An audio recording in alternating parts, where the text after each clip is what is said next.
ئازادی چالاکانی ژینگە پارێز بەرهەمی چەندین ساڵ خەبات لەسەر بەستنی لاوااستربوونی ڕژیم.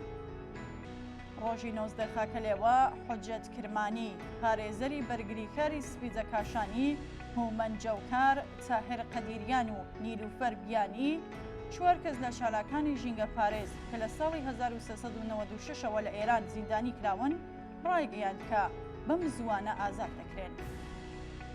ئەم زیندانیە سیاسیانە بەشێک بوون لە 55 چالاکی ژینگە پارێزی کە لە مانگی ڕێبەندان و ڕەشەمەی 96ەوە دەست بەسەر و زیندانی کرابوون.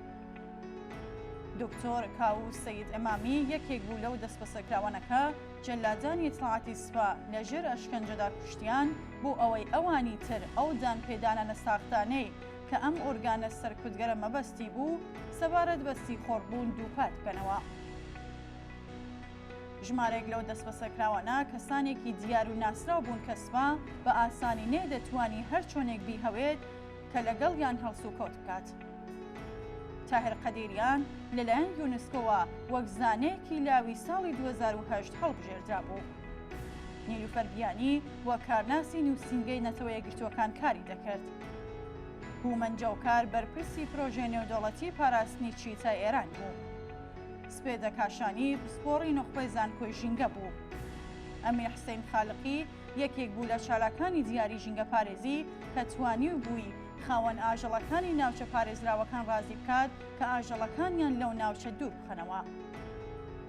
مۆراد تاهباز بازرگانێکی خاوەندوو ڕەگەزنامە بوو کە تەواوی سەرمایەکەی خۆی لە پێناو پاراستنی ژینگە و یان لە بەرەکێویەکانی ئێراندا خەرج کردووە. محسن ئیسلامی پسپۆڕی نخبەی شیمی ژینگە و پیسبوونی سەرچاوە ئاویەکان و مامۆسای یاریدەدەری زانکۆ کە ڕاپۆرتە کارناسیەکانی پەیوەندیدار بە کاریگەریە خراپەکانی دروستکردنی بەنداوی گۆتۆبەند لەلایەن ئەوە نووسرا بوو. کاوە مەدەنی دکتۆری ژینگە و ژێگری بەڕێوەبەری گشتی بەشی ژینگە ئێران بوو. دوا بە دوای گیانەدەستانی دکتۆر کاوسی لە ژێر ئەشکەنجەدا ناڕزایەتیەکی زۆر لە ناوخۆ و دەرەوە سەبارەت بە دەست بەسەرکردنە بە کۆمەڵ و هەڕەمەکیەکانی سوپا بەڕێوە چوو. ئەو ناڕزایەتیانە هێندە بەربڵاو و کاریگەر بوون کە کابینەی ڕۆحانی و سەرۆکی ڕێکخراوی ژینگە پارێزیەکەی و هەروەها بەشێک لە ئەندامانی مەجلیسی ناچار کرد کاردانەوەیان هەبێت.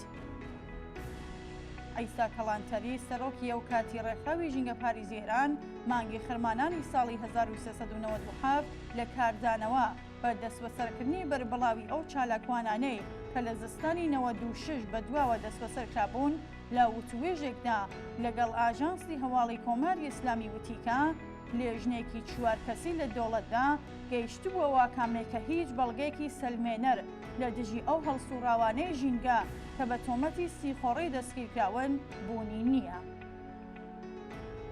ئیسا کەڵانتەری لە درێژەی قسەکانی داوتی کە لەسەر ئەو باوەڕەیە کە ئەو کەسانە بەبێ تاوان دەستگیر کراون.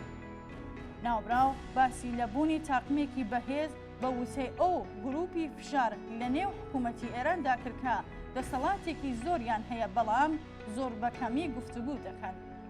بەڵام سەرنجام خەبات و خۆڕاگریە جۆراوجۆرەکانی ناوخۆ کە لە ڕێڕەسمەکانی نەورۆز و ڕۆژ و خواردندا گەیشتنە لووتکە قوڵبوونەوەی قەیران و ململانی ناوخۆیەکان و شکستی سیاسەتەکانی دەرەوە ناوەندی سەرەکی دەسەڵاتی لە کۆماری ئیسلامی و ئۆرگانە بەڕەواڵەت بەهێزەکانی بە چۆکدا هێناوە.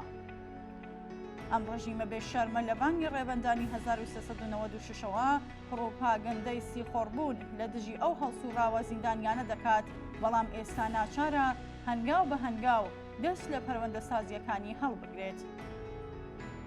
کۆماری ئیسلامی کە وەک ڕژیمێکی ڕستوای بارمتەگر و دز و ڕێگری نێودەوڵەتی ناسراوە ساڵانێکە ئێرانیەکانی خاوەند و ڕەگەزنامە و هەروەها بەشێک لە گەشتیارە ئەوروپیەکان بە مەبەستی باجوەرگرتن بە بارەمتە گرتووە و زۆرترین ستەم و ئازار و ئەشکەنجەی لە دژی ئەوان بەکارهێناوە.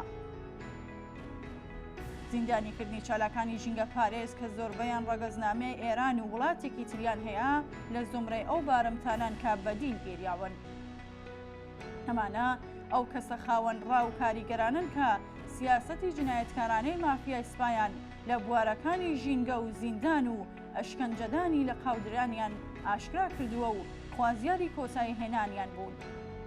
بۆ نمونە ئەوان چەند زانیاریەکیان سەبارەت بە چۆنیەتی بڕیاردان لەسەر دروستکردنی بەنداوی کەتوەند و کاریگەریەکانی لەسەر ژینگە و هەروەها سوێری لە ڕادەبەدەری ئاوی بەنداوەکە لە راپۆرتێکدا لەلایەن موحسن ئیسلامی، ئەمیر حسین خالقی و سام ڕەجەبیەوە ڕادەستی نووسینگەی سەرۆک کۆمار کردبوو.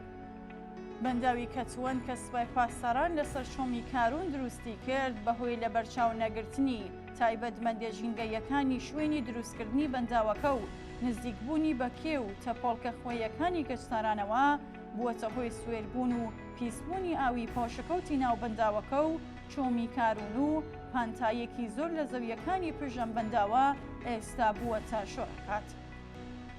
کارناسان ئەو کارە سوپایان بە جنایەتی گەورە ناوبردووە.